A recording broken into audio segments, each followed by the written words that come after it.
اور اللہ جل شانہ سے کبھی تھوڑی دنیا نہ مانگو، پھر دنیا حسنتم سپرلیٹو ہے، اور فی الآخرۃ حسنتم، مولا دنیا عطا فرما، پھر وہ جتنی عطا کر دے اس کی شہنشاہ کی تقسیم ہے، اور مانگ تو لاجواب مانگ۔ میرے والد صاحب رحمۃ اللہ علیہ کے ایک ملازم نے چوری کر لی باغ کی، مجھے یاد ہے چھوٹا سا تھا، کہنے لگے چھوٹی سی مرغی کی چوری کی ہے، لے لے دی چوری، لے لا بکری کا بچہ، وہ چور تو ویسے ہی کہلوانا تھا، کوئی بڑی چوری کرتا۔ مجھے الفاظ یاد ہیں۔ میری آپ سے درخواست یہ ہے، میرا اللہ کہتا ہے مجھ سے مانگ اور میری شان کے مطابق مانگ، پھر دنیا حسنۃ اور فی الآخرۃ حسنۃ۔ یہ جو عمل میں نے آپ کی خدمت میں بتایا ہے، 2 نفل حاجت کے کسی بھی لمحے یکسو ہو کے، اللہ کو یکسوئی چاہیے، اللہ کو یکسوئی چاہیے۔ اللہ بھی کہتا ہے ادھر ادھر نہ دیکھ، اور اگر آپ کسی تقریب میں جائیں، کسی شادی میں، کہیں تقریب میں، بیگم ساتھ ہو، ادھر ادھر نہ دیکھیے گا، آپ اس کو کیوں دیکھ رہے تھے بولیں، خیال کیجئے گا پھڑے جاؤ گے۔ تقریب میں جا کے بھی اللہ پاک، بیگم بھی کہتی ہے، بیگم شرک کو پسند نہیں کرتی، بیوی واحد ہے جو بہت توحید پسند ہوتی ہے، وہ اپنے غیر کو پسند نہیں کرتی۔ میاں صاحب، بیوی کے اندر واحد ہے جو شرک سے پاک ہوتی ہے بیوی، ٹھیک ہے، وہ کبھی بھی کسی غیر کو پسند نہیں کرتی، اللہ بھی کسی غیر کو پسند نہیں کرتا۔ توجہ سے مانگے اور چند دن کر کے دیکھیں تو سے، چند دن، چند ہفتے، اس کو اگر معمول بنا لیں۔ ایک اور چیز عرض کروں گا، جس کے پاس مال ہوتا ہے وہ اکثر کم مانگتا ہے، اور اس کی اولاد کے المیے میرے پاس واقعات کے اعتبار سے زیادہ ہے۔ میں یہ بات پھر دہراؤں گا، جس کے پاس مال وسائل زیادہ ہوتے ہیں وہ اکثر کم مانگتا ہے۔ غریب تو کہتے ہیں اللہ بچہ بڑا ہو رہا ہے، اللہ بچی بڑی ہو رہی ہے، اللہ میں کہاں سے لاؤں گا، اسے مانگنا نہیں آتا غریب کو۔ غریب کے پاس اسم اعظم نہیں ہوتا، غریب کے پاس پنج سورہ نہیں ہوتا، غریب کے پاس مسنون دعائیں یاد بھی نہیں ہوتی، بہت عام ہوں گے یقیناً یاد بھی ہوتی ہیں، لیکن ان کی دل کی آواز، وہ ہندی ہے یا سندھی، پنجابی ہے یا کوئی بھی ہے، وہ دل کی آواز سے اللہ کے دروازے کو کھٹکھٹاتے ہیں۔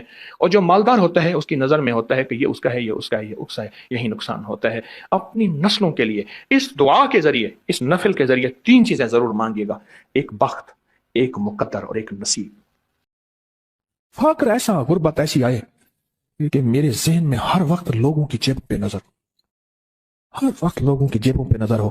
یہ 2 وقت میں ہوتا ہے، ذہن نشین رکھیے گا۔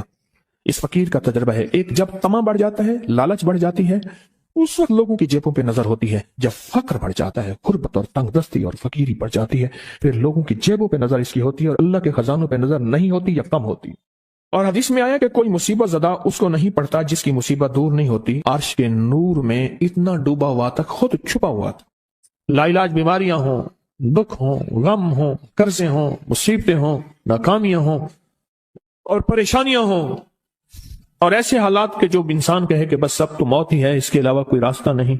کوئی ایسی پریشانی ہو، اللہ کا نظام ہے کہ اس پہ وہ ملتا ہے جو انسان گمان نہیں کر سکتا، سوچ نہیں سکتا۔ یہ فیصل آباد کے ساتھ مامو کانجن میں ایک درویش ہوتے تھے، صوفی عبداللہ صاحب رحمۃ اللہ علیہ، بڑے اللہ والے تھے، درویش تھے، اللہ سے مانگتے تھے، اللہ دے دیتا تھا۔ تو مجھے ان کے ایک شاگرد نے بتایا، اردو بازار لاہور میں ہوتے تھے، کہنے لگے کہ میں ایک دفعہ گیا تو مجھ سے فرمانے لگے کہ میرے سارے کے سارے طالب علم استاد جمع ہو کے آ گئے کہ ہمارے جو ہے وہ ہمارے راشن نہیں، کھانا پینا کچھ نہیں، تنخواہیں نہیں ملی، سب چیز ختم ہو چکی ہے، تو اب ہمیں اجازت دے دیں، آپ کے پاس تو ہے نہیں۔ اچھا فرمایا مجھے چند دن دے دو، یہ اتنے اور دن صبر کر لیا، چند دن مجھے دے دو۔ تو فرمایا پھر بیٹھ گئے مصلی، اور جو سورۃ فاتحہ پڑھی نا جب آتے تھے نا، ایاک نعبد و ایاک نستعین، اس کو جو وجدانی کیفیت کے ساتھ، دل کی گہرائیوں اندر کے درد کے ساتھ پکارتے تھے، اتنا درد، اتنا غم، اتنا درد، اتنا غم جو پکارتے تھے کہ ایسے محسوس ہوتا تھا کہ زمین ساری کی ساری ہل رہی اور ہر طرف ایک نظام چل رہا ہے۔ اور جب پھر اس صورت کو پورا کرتے تھے، پھر سورۃ فاتحہ پڑھتے تھے، اور جب پہنچتے تھے ایاک نعبد و ایاک نستعین، پھر ایسے ہی جو ہے اس کو دہراتے تھے۔ پر بات یہ ہے وہ دعا پڑھتے نہیں تھے، مانگتے تھے۔ ایک ہے دعاؤں کا پڑھنا، ایک ہے دعاؤں کا مانگنا۔ وہ دعا پڑھتے نہیں تھے، مانگتے تھے، اور اللہ مانگنے والے کو دیتا بھی ہے، اللہ مانگنے والے کو عطا بھی کرتا ہے، اور اللہ کی رحمت مانگنے والے کے ساتھ سدا رہتی ہے، ہمیشہ رہتی۔ وہ دعا پڑھتے نہیں تھے، مانگتے تھے۔ بس کہا کہ ایسے مانگے، ایسا مانگا، ایسا مانگا کہ اللہ پاک کو ترس آیا۔ چند ہی دنوں میں فرمایا، اللہ نے دکھایا کہ یہ دیگ ہے، سونے کی بھری ہوئی ہے، اور میں نے آپ کے حوالے کر دی۔ اور تھوڑا سی ایسی جگہ ہٹائی تو وہ دیگ نکل آئی. تو فرمایا پھر مٹھیاں سونے کی بھر بھر کے دیتے تھے اور کہتے تھے اس کو حسب ضرورت خرچ کرنا, خیال کرنا, کہیں فضول خرچی نہ کرنا, اسراف نہ کرنا. اللہ کے خزانے ہیں اور برکت والے ہیں, کہیں اللہ ناراض ہو کے چھین نہ لے, کہیں اللہ ناراض ہو کے چھین نہ لے. کہ میں چاہتا ہوں میری 7 نسلوں میں ریس ختم نہ ہو جو مہنگائی اور حالات اور پریشانیاں میں دیکھ رہا ہوں. کوئی ہے عمل؟ میں کہا بالکل ہے. میں نے کہا روزانہ 40 منٹ بیٹھ, 40 منٹ صبح دوپہر شام جو تیری تنہائی کا وقت ہو, 40 منٹ کوئی ایسا بیٹھ 40 منٹ اس انداز سے مصلی پہ, کہیں بستر میں, کہیں ایسی جگہ جہاں سوئے نہیں, اور بس صرف ایک بار سورۃ فاتحہ پڑھ, اور اس کے بعد ایاک نعبد و ایاک نستعین کو دوہرا. جاگ رہے ہیں, دیکھتے رہیں, مجھے دیکھتے رہیں, میں آپ کو دیکھتا رہوں. آپ اللہ کے اور اس کے حبیب کے مہمان ہیں, آپ کو دیکھنا بھی ثواب ہے, آپ کو دیکھنا بھی ثواب. تو میں نے اسے عرض کیا کہ بس اس کو وجدان سے پڑھو, ایسے پڑھ کے رونگٹے کھڑے ہو جائیں, آنسو بہنے لگ جائیں, دل کے اندر کا درد اور دل کا اندر کا غم اور اللہ کے سامنے حاضری, استحضار, اور یہ کیفیتیں تیری ہوں کہ بس اس کے علاوہ کوئی مجھے یاد نہ رہے. اس در سے پڑھ 40 منٹ. 40 کی عدد کے ساتھ کائنات کے رازوں کا بڑا تعلق ہے. 40 کا جو عدد ہوتا ہے, بس 40 کے عدد کے ساتھ پڑھ, اور بہت توجہ سے پڑھ, اور بہت دھیان سے پڑھ, بہت توجہ سے. روز پڑھ. مجھ سے کہنے لگا کہ اتنے دن پڑھوں. تو میں نے اس سے کہا مجھ سے یہ دن نہ پوچھ, تیرا دل خود بولے گا. دل خود بولے. کیا بولے؟ دل خود بولے. اور دل اندر بولے کہ اللہ پاک جل شانہ نے نسلوں کے لیے رزق کی عزت, دولت, برکت کے فیصلے کر دی. بس دل بولے. کتنے دیر کر؟ اب یہ تیری اپنے مانگنے میں ہے, اب یہ تیری اپنے مانگنے میں ہے. مانگنے میں کمی ہے تو دل نہیں بولے گا. اگر مانگے گا تو پتہ نہیں دنوں میں یا ہفتوں میں, جتنے میں دنوں میں فیصلہ ہو جائے گا, فیصلہ ہو جائے گا. اور فرمایا اگر یہ کوئی بندہ کر لے, اللہ نسلوں کا رزق اللہ سے منوا لے. اور میں نے اس سے کہا خیال کرنا, رزق کے روحانی ساتھ منوانا, رزق کے روحانی ساتھ منوانا, رزق کے روحانی ساتھ منوانا, ورنہ دولت, مال, چیزیں مل جائے گی جس کے بارے میں کہا جاتا ہے کہ بعض بندے ایسے ہوتے ہیں اللہ پاک ان سے لقمے نہیں چھینتا, سجدے چھین لیتا ہے. اللہ ان سے لقمے نہیں چھینتا. کیوں؟ رزق کے جسمانی دوسرے لفظوں میں مل رہا ہے, اور رزق کے روحانی اللہ چھین لیتا ہے. یہ جو آج آپ بیٹھے ہیں تسبیح خانے میں اور میں بیٹھا ہوں, یہ ہم روحانی دسترخوان پہ بیٹھے ہیں. یہ بہت بڑا دسترخوان لگا ہوا ہے, یہ دسترخوان ہے. سنا ہے در یار پہ بڑی دھوم ہے, سنا ہے در یار پہ بڑی دھوم ہے, وہاں عاشقوں کا ہجوم ہے. یہ روحانی دسترخوان ہے, میں بھی خود محتاج ہوں. یہ روحانی دسترخوان ہے. تو میں نے اس سے عرض کیا کہ ایک دسترخوان نہیں مانگنا, دونوں مانگنا. رزق کے روحانی بھی, رزق کے جسمانی تو اس کو بھی ملتا ہے جس کو کلمہ نصیب نہیں ہوا. رزق جسمانی تو اس کو ہی ملتا ہے جس کو کملی والی کی غلامی نصیب نہیں ہوئی. رزق جسمانی تو اس کو ہی ملتا ہے جس کے ماتھے پہ شقاوت لکھی ہے. رزق جسمانی تو اس کو ملتا ہے جو اللہ کا نافرمان ہے.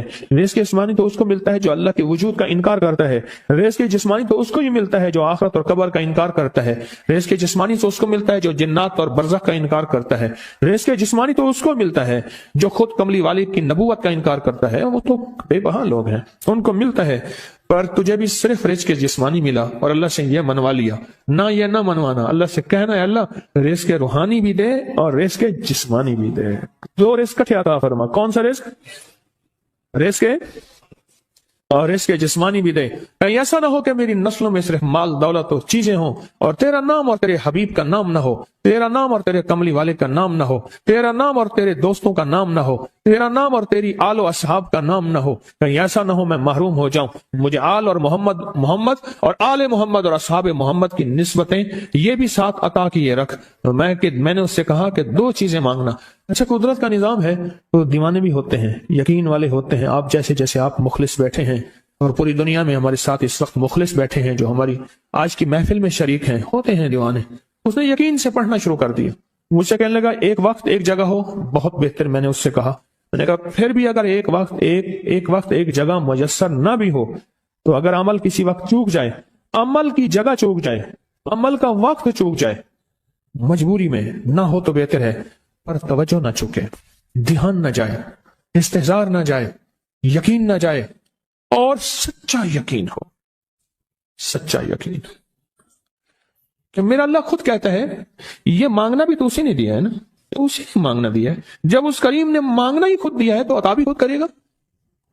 نہیں خوف نارے جہیم کا کہ کرم ہے مجھ پہ کریم کا، وہ خود عطا کرے گا مجھے، اس نے مانگنا دیا دے گا۔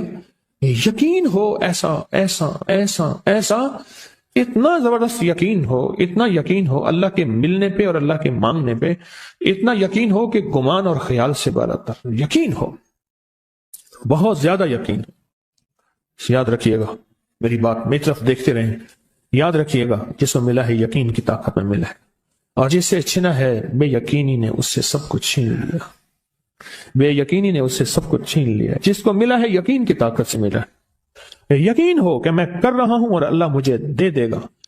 کہا کہ کیسا یقین ہو؟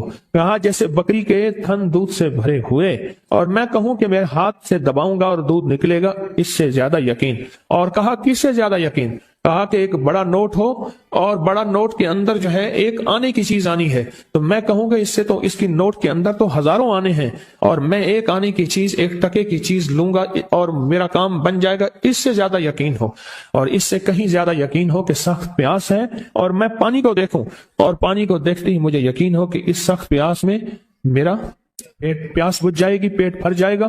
اس سے کہیں زیادہ یقین ہو۔ میں پھر بھی یقین کو نہیں سمجھا سکا، علم بھی محدود ہے، الفاظ بھی میرے پاس محدود ہیں، اس سے کہیں زیادہ یقین ہو، اس سے کہیں زیادہ یقین ہو، اور بہت زیادہ یقین ہو، اتنا یقین ہو۔ کیا خیال ہے؟ آپ چاہیں گے اپنی نسلوں کے لیے بخت، رزق، نصیب اور مقدر منوا لیں؟ کیا خیال؟ وہ بڑا کریم ہے۔ میں نے ابھی نہیں بتایا کہ قرآن کا واقعہ سنایا، حضرت موسیٰ اور خضر علیہ السلام کا قرآن کا واقعہ سنایا کہ ان کی 7 نسلوں کا جو ابا تھا نا، وہ 7 نسلوں میں پہلے والا ابا، دادے کے دادے کے دادے کا دادا، ٹھیک، وہ نیک تھا، وہ دعائیں مانگتا تھا، وہ اللہ کے ساتھ تعلق میں تھا، اس کا تقویٰ تھا، وہ اس کی نیکی کا اثر، اس کی نیکی کا اثر، اس کی نیکی کا اثر نسلوں میں منتقل ہوا، نسلوں میں منتقل ہوا۔ پڑھ لیں، مانگ لیں، اللہ سے کر دیں کہ اللہ میرے لیے اور میری نسلوں کے لیے رزق روحانی اور رزق جسمانی کے فیصلے کر دیں، رزق روحانی اور رزق جسمانی کے فیصلے کر دیں۔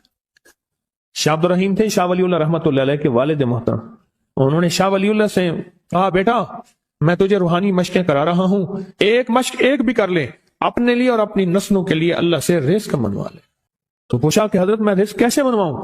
میں کہ کچھ وقت ایسا نکالا کر، ایسا وقت نکالا کر 2 گھڑی اور 3 گھڑی کا، ایک ساتھ 2 گھڑی اور 3 گھڑی، ایک ساتھ تقریباً 21 منٹ کی ہوتی ہے، تقریباً 21 منٹ کی، 2 ساتھ مل جائیں تو 40 منٹ بنتے ہیں، تو ایک ساتھ 2 ساتھ 3 ساتھ کی گھڑی میں کہ بیٹھ کے نا سورت فاتحہ اور اس میں ایاک نعبد و ایاک نستعین کا تکرار اور استحضار کیا کر، اور ایسا کیا کر تیری آنسوں بہیں، تیرا دل روئے، تیری آنکھیں روئیں، تیرا تیرے رونگٹے کھڑے ہوں اور رواں اور اس کے اندر سے تیرا پل پل، تیرا من، تیرا جذبہ، تیری سوچیں بولیں، کیا بولیں؟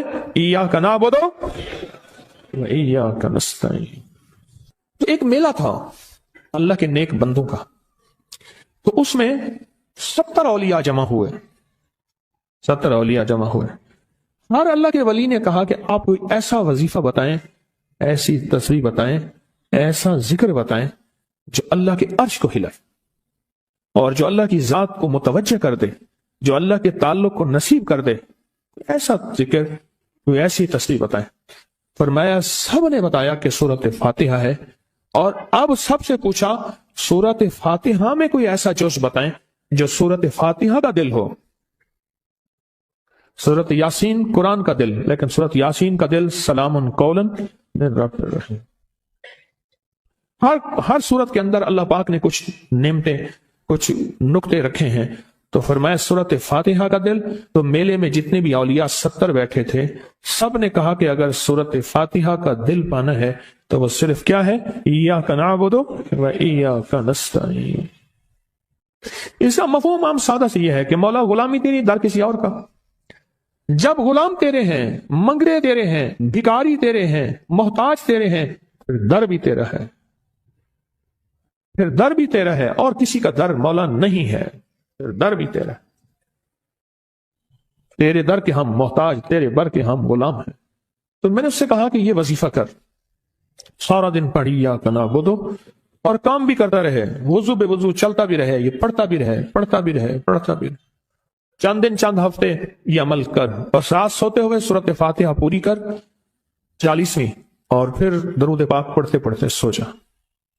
70 اولیاء نے فرمایا کہ جو بندہ یہ وظیفہ پڑھے گا اللہ کا عرش ہل جاتا ہے، اور فرشتوں میں کوہرام مچ جاتا ہے، اور فرشتوں میں اللہ کے بارگاہ میں فریادیں ہوتی ہیں کہ یا اللہ یہ بندہ ہے اور اس نے یہ عمل کیا ہے، یہ وظیفہ کیا ہے، اور ابھی تک اس کی دعا قبول نہیں ہوئی، اس نے یہ مانگا ہے ابھی تک دعا قبول نہیں ہوئی. فرشتوں میں یہ کوہرام مچ جاتا ہے. ایک اللہ کے دوست تھے، سوتے سوتے ایک دم اٹھ بیٹھے. اٹھنے کے بعد وجدانی کیفیت کے ساتھ جو ہے یہ وظیفہ پڑھنے لگے. تو کسی نے پوچھا کہ حضرت کیا ہوا؟ فرمایا میں نے دیکھا کہ اللہ کے عرش کے نیچے جنتی ہیں اور وہ ٹہل رہے ہیں، اور سب کی زبان پہ یہی وظیفہ ہے. محبت سے بلاتے ہیں، بہت زیادہ بلانے والے ہیں، ان کے ہاں چلا جاتا ہوں. میں نے دیکھا تو ان کا بھائی جو ہے ایسے چل رہا تھا تو ہاتھ میں تسبیح تھی، بات تھوڑی کرتا تھا، تسبیح زیادہ پڑھتا تھا. اس کا دبئی میں بہت بڑا کاروبار، جسے کہنا چاہیے بہت بڑا کاروبار دبئی میں. اللہ کا گاڑی میں جا رہا تھا، کچھ لوگ آئے، گاڑی کا دروازہ کھولا، بیٹھے، مجھے لے گئے. پھر میرے گھر والوں کو مہینوں پتہ نہ چلا، اور اس کے بعد بڑی اذیتوں کے بعد میں چھوٹا. اب وہاں بیٹھ کے پھر اللہ ہی تھا تنہائی میں، اور تو کوئی تھا ہی نہیں. کہا کہ وہ اللہ سے ذکر کرنے اور باتیں کرنے کی ایسی کوئی مجھے عادت سی پڑ گئی ہے. اب لوگ مجھے کہتے ہیں کہ آپ جیل کی اذیتوں کی وجہ سے خاموش ہو گئے ہیں. میں لوگوں کو لاکھ کہتا ہوں، نہیں، وہ مانتے نہیں. ایسے نا بندہ کوئی غم کی وجہ سے بعض اوقات نا چپ ہو جاتا ہے. وہ کیوں کہتے ہیں؟ اسے چپ لگ گئی ہے، خاموش ہو گیا ہے. اگر میں لوگوں کو کہتا ہوں نہیں، میں جیل کی وجہ سے خاموش نہیں ہوں. اس قید نے، اس جیل نے میرے اوپر جو آزمائش بھیجی ہے، اس قید نے اور جیل نے میرے اوپر جو آزمائش بھیجی ہے، اور میں پھر وہاں ذکر کا عادی بنا، دعاؤں کا عادی بنا، تسبیح کا عادی بنا، اعمال کا عادی بنا، اور وہ عادت سی پڑ گئی ہے. اور وہ عادت سی ایسی پڑی ہے کہ بس سارا دن اب اسی میں لگا رہتا ہوں، سارا دن اب اسی ذکر میں اور اسی یاد میں. کہیں ایسا نہ ہو ہم بھی اگر ذکر سے غافل ہوئے، تسبیح سے غافل ہوئے، خدا نہ خاصا ایسی آزمائش آ جائے اور پھر ہم ذکر اور تسبیح اور اعمال کے عادی بن جائیں، اللہ سے عافیت مانگے. اور اگر ہماری زبانوں پہ تسبیح ذکر آ گیا ہے عافیت کے دنوں میں، تو سمجھ لیں یہ اس کی عطا ہے، یہ اس کی نعمت ہے، یہ اس کی کریمی ہے، یہ اس کا فضل ہے. اس نے بہت بڑی آزمائش سے پہلے ہمارے اوپر اتنا کرم کر دیا، اس کا بہت بڑا کرم ہے.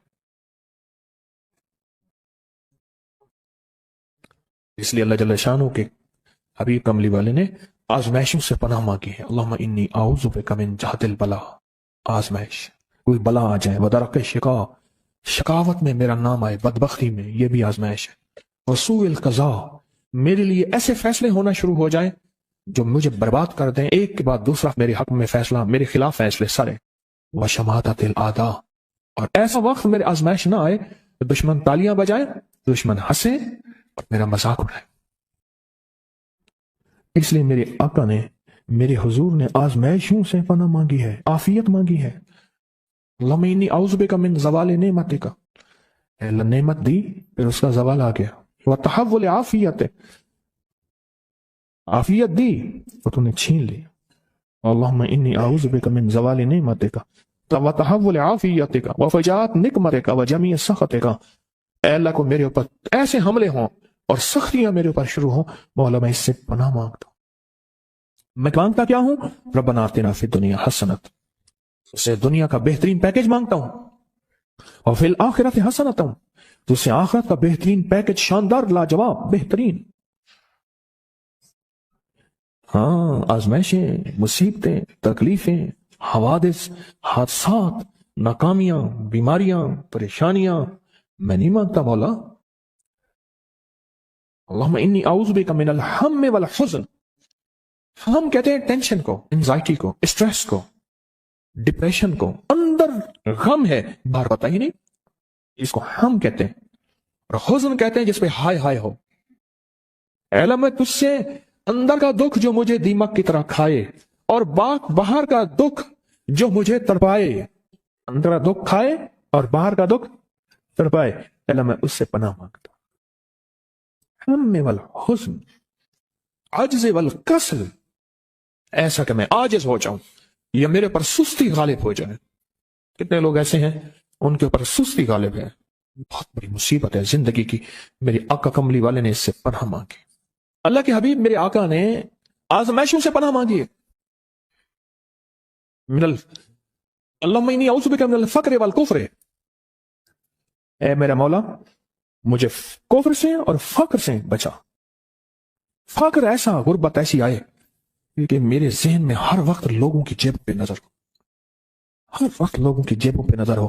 یہ دو وقت میں ہوتا ہے، ذہن نشین رکھیے گا، اس فقیر کا تجربہ ہے۔ ایک جب تمہ بڑھ جاتا ہے، لالچ بڑھ جاتی ہے، اس وقت لوگوں کی جیبوں پہ نظر ہوتی ہے۔ جب فقر بڑھ جاتا ہے، غربت اور تنگ دستی اور فقیری بڑھ جاتی ہے، پھر لوگوں کی جیبوں پہ نظر اس کی ہوتی ہے اور اللہ کے خزانوں پہ نظر نہیں ہوتی یا کم ہوتی۔ اے میرا مولا مجھے فقر سے بچا اور کفر سے بچا، کہ ایسا وقت نہ آئے میں اپنا دین بیچ بیٹھوں، اپنا ایمان بیچ بیٹھوں۔ ہمارے ایک مخلص تھے عبد الوحید سلیمانی صاحب رحمۃ اللہ علیہ، کہنے لگے نعت کلی میں میرا ایک دوست تھا، تو میں اس دوست کے ساتھ زندگی گزری، پنجاب یونیورسٹی میں اکٹھے پڑھتے تھے۔ تو پھر پتہ چلا کہ وہ بہت مالدار ہو گیا، اسلام آباد کے ایک بہت بڑے سیکٹر میں گیا تو اس کا گھر دیکھا، گاڑیاں، بڑا گھر، اور یہاں اس کے پاس ایک پرانی سی پتلون ہوتی تھی اور غربت ہوتی تھی، اور انارکلی کے کسی اوپر چبارے کے کسی کمرہ لیا ہوا تھا۔ تو میں نے اس کا نام لے کے پوچھا یہ کیا؟ اس نے ایسے سینے پہ ہاتھ رکھ کے کہا بس یہی بیچا ہے، اب باقی سب ٹھیک ہے، سینے پہ ایمان بیچا ہے، کچھ مل گیا۔ اے اللہ میرے پر وہ وقت نہ لا جب میرے اوپر فقر غالب آ جائے یا کفر آ جائے۔ میری آقا کملی والے نے آزمائشوں سے پناہ مانگی، اور آپ حضرات کتنے خوش قسمت ہیں، اس کی شان کریمی اللہ نے آزمائشوں سے بچایا، اور انشاءاللہ ان نام کی برکتوں سے، ان دعاؤں کی برکتوں سے، ان تصویروں کی برکتوں سے، اس اللہ کے نام لینے کی برکت سے انشاءاللہ اللہ اور آزمائشوں سے بچائے گا۔ اللہ نے بغیر آزمائشوں کے ہمیں اپنا نام دے دیا، اپنے نام کی تصویر دے دی، اپنا ذکر دے دیا، اپنی یادیں دے دی۔ اسی جگہ منہ سے اللہ نکل جاتا ہے، کہیں رحمان نکل جاتا ہے، کہیں بسم اللہ نکل جاتا ہے۔ ابو عبداللہ مغربی فرماتے ہیں میں نے رسول اللہ صلی اللہ علیہ وسلم کو خواب میں دیکھا، عرض کیا وہ جلت سے ایک حاجت ہے، کس وسیلے سے دعا مانگو؟ عرض کیا مجھ اللہ سے ایک حاجت ہے، کس وسیلے سے دعا مانگو؟ کوئی عمل بتا دیں، کوئی وسیلہ بتا دیں آقا۔ میں نے حضور سے خواب میں سوال کیا تو آپ نے ارشاد فرمایا جس کو بھی اللہ سے کوئی حاجت ہو اسے چاہیے وہ سجدے کرے، یعنی 2 رکعت ادا کرے، اور سجدے کی ہر رکعت میں 40 مرتبہ آیت کریمہ پڑھے، جو میں عمل میں بتایا کرتا ہوں، لا الہ الا انت سبحانک انی کنت من الظالمین۔ جب بھی کوئی مشکل ہو، الجھن ہو، پریشانی ہو، کوئی تکلیف ہو، کوئی مسئلہ ہو، تو میرے حضور نے فرمایا کہ تو ایسا کر،